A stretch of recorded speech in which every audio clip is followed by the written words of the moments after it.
Hello everyone, मैं मोनी और आप देख रहे हो ऑफिशियल मिस्टर टीचिंग। आज के इस वीडियो में हम बात करेंगे जनन के बारे में। तो आइए शुरू करते हैं। जनन के 5 सेकंड में मनुष्यों में लैंगिक का जनन, नर युग्मक और मादा युग्मक, नर युग्मक से शुक्राणु और मादा युग्मक से अंडाणु। निषेचन के बाद युग्मनज, भ्रूण और कंप्लीट बेबी का जन्म होता है। मेल रिप्रोडक्टिव सिस्टम, नर जनन तंत्र।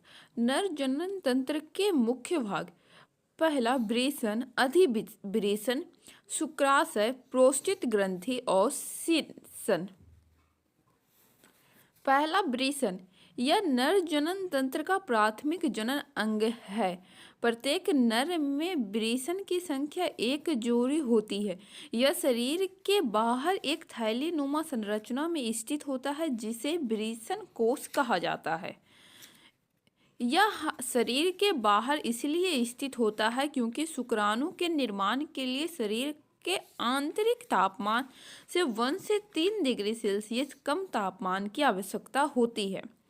वृषण में उपस्थित सरतोली कोशिकाओं के द्वारा शुक्राणुओं का स्रावन तथा पोषण होता है। वृषण द्वारा नर लिंग हार्मोन टेस्टोस्टेरोन का स्रावन किया जाता है। वृषण की लीडिंग कोशिकाओं के द्वारा टेस्टोस्टेरोन हार्मोन का स्रावन होता है। दूसरा, अधिवृषण। ये वृषण से निकलने वाली पतली बारीक नलिकाएं होती है जो कुंडलित होकर अधिवृषण का निर्माण करती है। यह शुक्राणुओं के संग्रहण के लिए अस्थायी संग्रहण का कार्य करता है। साथ ही साथ यहाँ पे शुक्राणुओं का पोषण किया जाता है।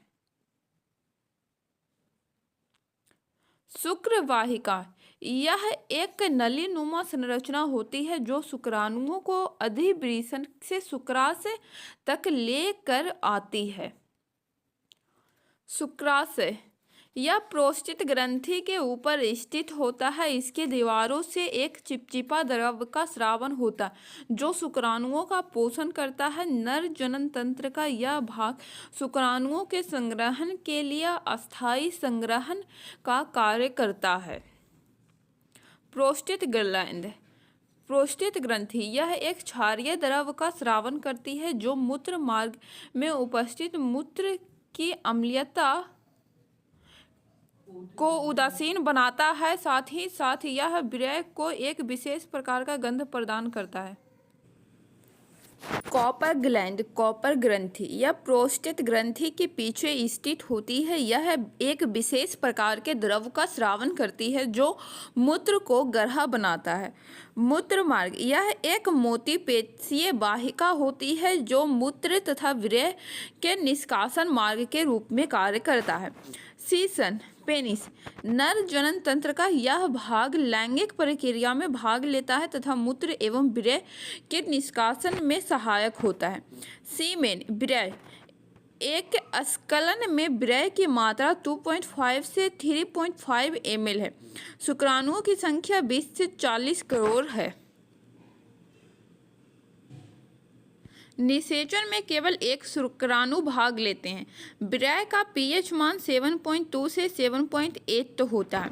मादा जनन तंत्र, मादा जनन तंत्र के मुख्य भाग: अंडाशय, डिंबवाहिनी, नलिका, गर्भाशय, गर्भाशय ग्रीवा, योनि।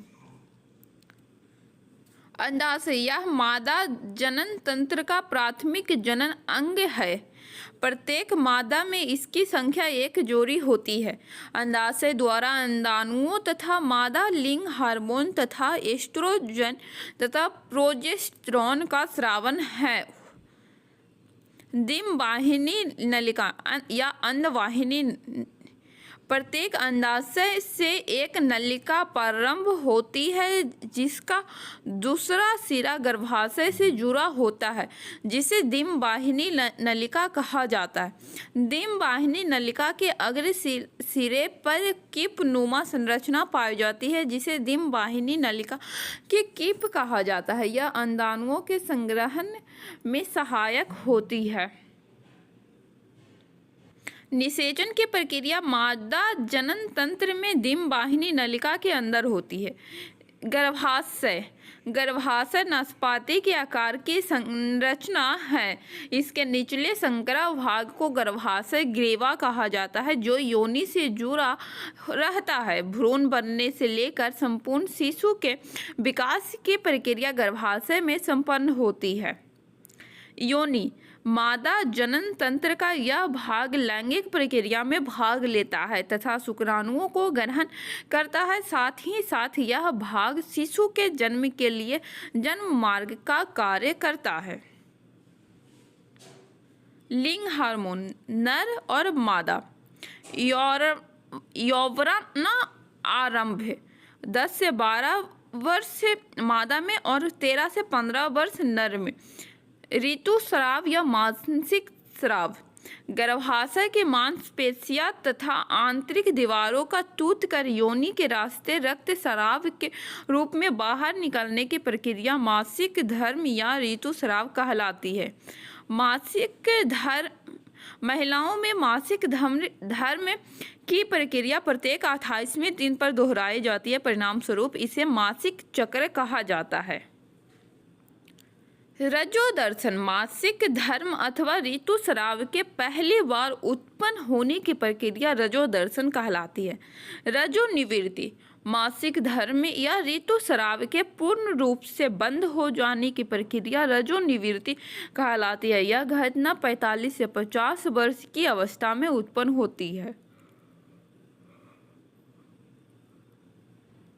अंडोत्सर्ग ऋतुस्राव के प्रत्येक 14वें दिन पर अंडाशय से अंडाणुओं के स्रावन की प्रक्रिया अंडोत्सर्ग कहलाती है। यदि ऋतुस्राव या महिला मासिक चक्र के 16वें से 18वें दिन में लैंगिक प्रक्रिया संपन्न होती है तो महिलाओं के गर्भवती होने की संभावना अधिक होती है। अपरा या प्लसेंटा यह एक नली नुमा संरचना होती है जिसकी सहायता से माता तथा शिशु के बीच पोषक पदार्थों तथा व्यय पदार्थों का आदान प्रदान होता है। प्रजनन की क्रिया विधि मानव प्रजनन की 3 अवस्थाएं होती है। युग्मक जनन, निषेचन और भ्रूणीय विकास। पहला युग्मक जनन गैमेटोजेनेसिस वृषण तथा अंडाशय से युग्मकों का निर्माण की प्रक्रिया युग्मक जनन कहलाती है।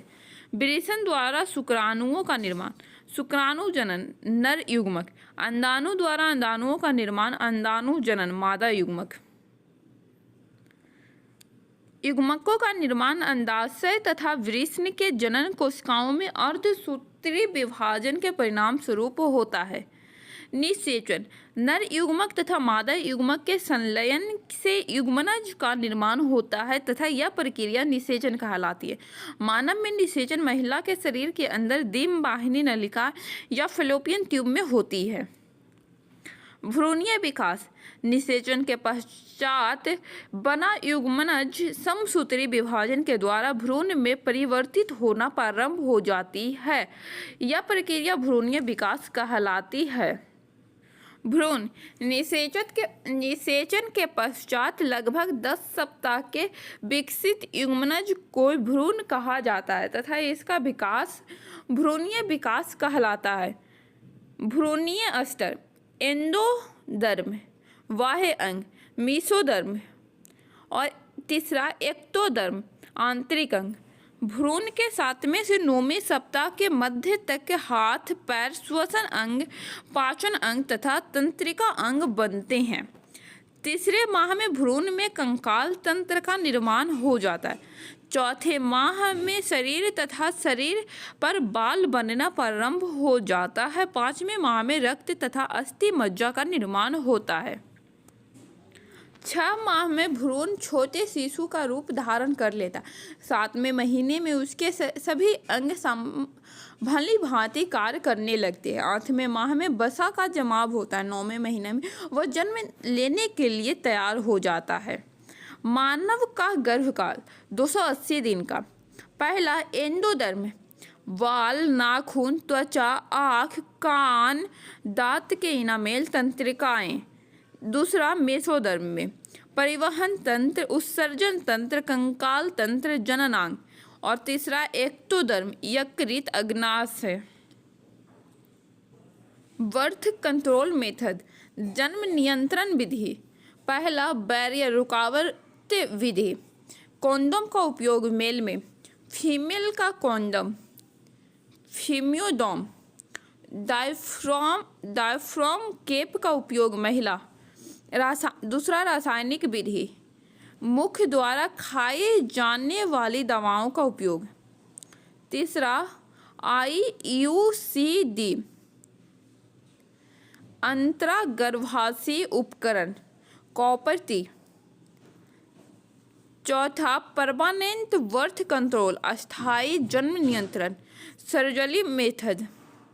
पुरुष नसबंदी, वैस्कोटॉमी। स्त्री नसबंदी, ट्यूबेक्टॉमी। समजात या समान जुड़वा, लुक एलाइक, एक जैसे दिखते हैं। जुड़वा बच्चे के लिए लिंग एक समान। एक शुक्राणु द्वारा एक अंडाणु को निषेचित किया जाता है। असमजात या असमान जुड़वा, देखने में अलग अलग, लिंग अलग अलग हो सकते हैं। दो अलग अलग शुक्राणुओं के द्वारा दो अलग अलग अंडाणुओं का निषेचित किया जाता है।